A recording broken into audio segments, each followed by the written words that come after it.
Straight from the TMZ newsroom, it's the Hollywood Beatdown with this man right here, the reigning UFC champion of the world, Tyron Woodley. What's going on, man? We out here, man.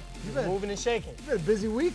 Really busy week. A lot going on. Too much going on. We moved from the break room back out here. You know, last time I think I came in here with that energy, I knocked all the damn lights out. That's true. Everything went mute. Yep. And then we had to do it in the break room. Yes. No, actually, whatever. That's the real break room, Yeah, right? that is a real break room. So we got to start with a big story this week.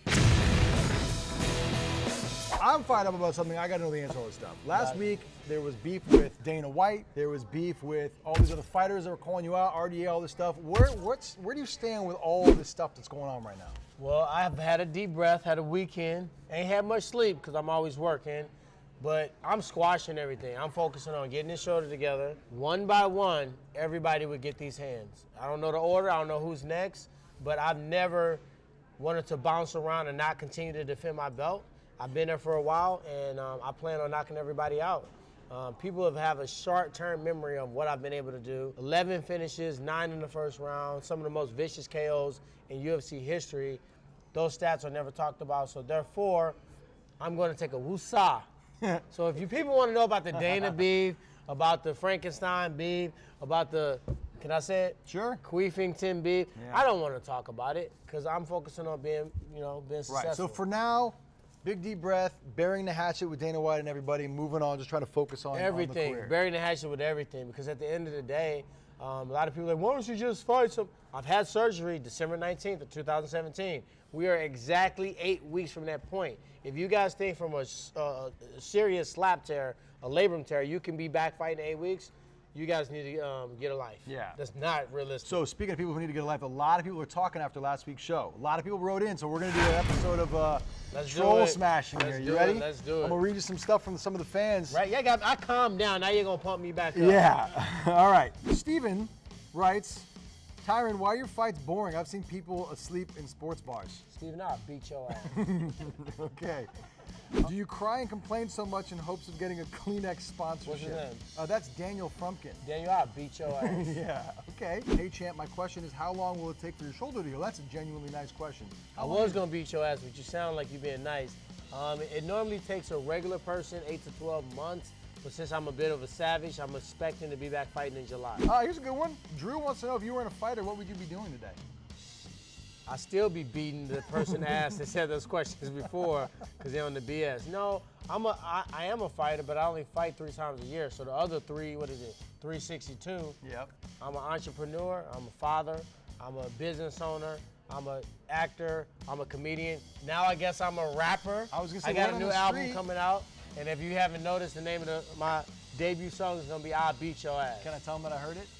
Yeah, he heard it, but y'all can't hear it yet, so hold tight. Gerald Caro says, will you please stop giving the haters your attention? You knocked out an amazing champ to win the belt, defended it 3 times against the best there is. Ignore the disrespect, you're the man. What do you say to Gerald? I appreciate you, Gerald. You're not I gonna won't beat his beat ass? your ass. All right, cool. But I will beat the haters' ass.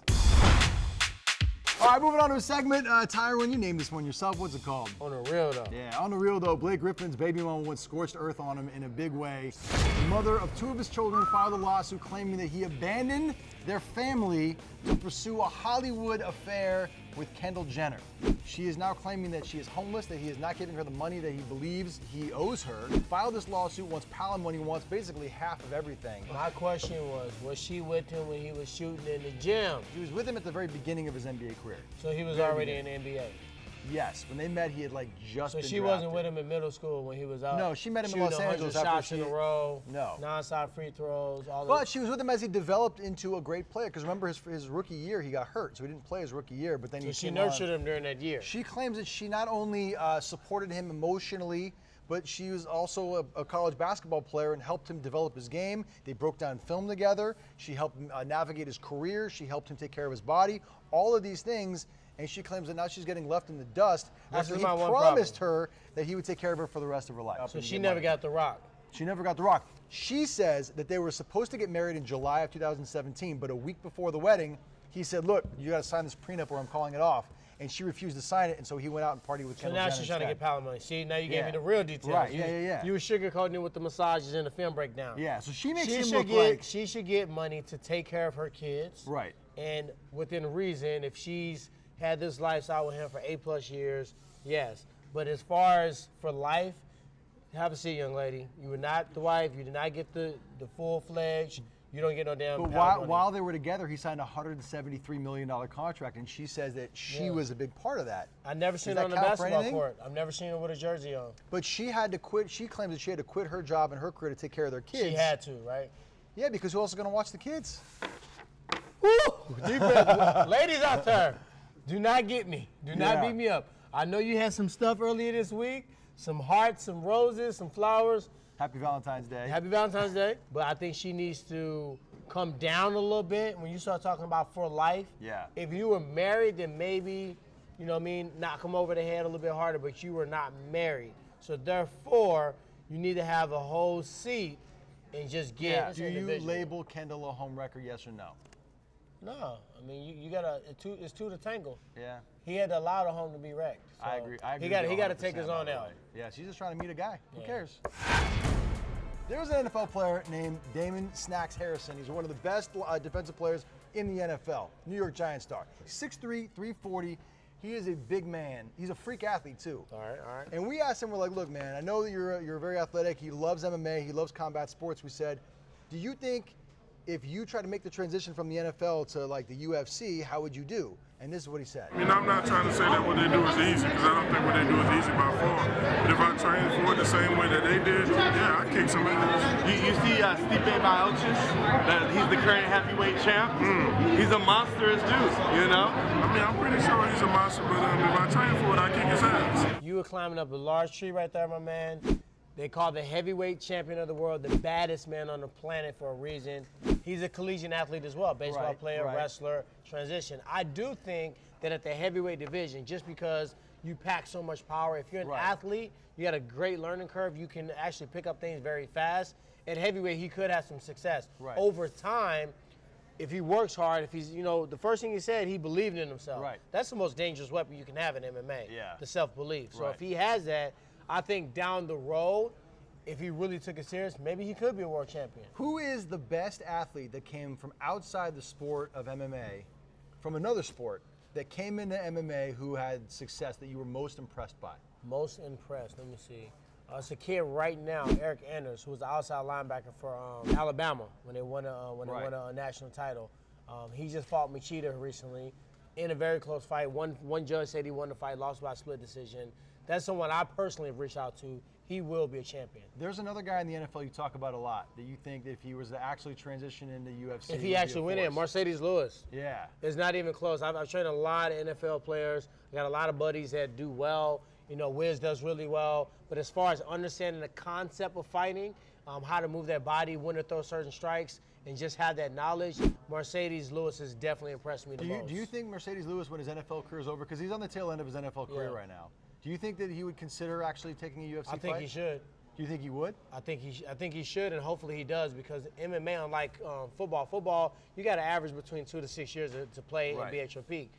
I started my first fight in 2009, and I haven't reached my peak yet. So for him, this is a sport that you can do quite a bit longer. He's already done that hardcore attacks and stuff on your body that you got to prove as a young athlete. He's already done that. So now it's train smart. He's not coming into this sport broke. So he can train with the best coaches, eat the best food. And he's been training for a couple of years already. Oh, that'd be awesome. Yeah. Mercedes Lewis. We out here. Dana White, make it happen. All right, it's time for the part of the show where Tyron gets to punch somebody in the face and then pat somebody else in the back. Tyron, who's getting it? When are we going to do it where I get to punch somebody in the face for real? Oh, because last week, we over there, I forgot. We over last week. Yeah, that's true. Woosah. This week, we're going to figuratively punch LeVar Ball in the face. Okay. Because he's consistently torturing his kids, professional and their amateur career. Are you mad because he's saying that he will take Alonzo off the Lakers if they don't sign his other two kids? He need to have a seat, because when you think about it, let them have their own career. Let them do what they're supposed to do. Don't teach them that in life, if things are not going your way, then just pull yourself out of it and quit and go to the next best thing. You got to stick it out. You got to be able to stay focused. When you got your dad out there, it's taking away the attention from the kids. We forget what they even look like.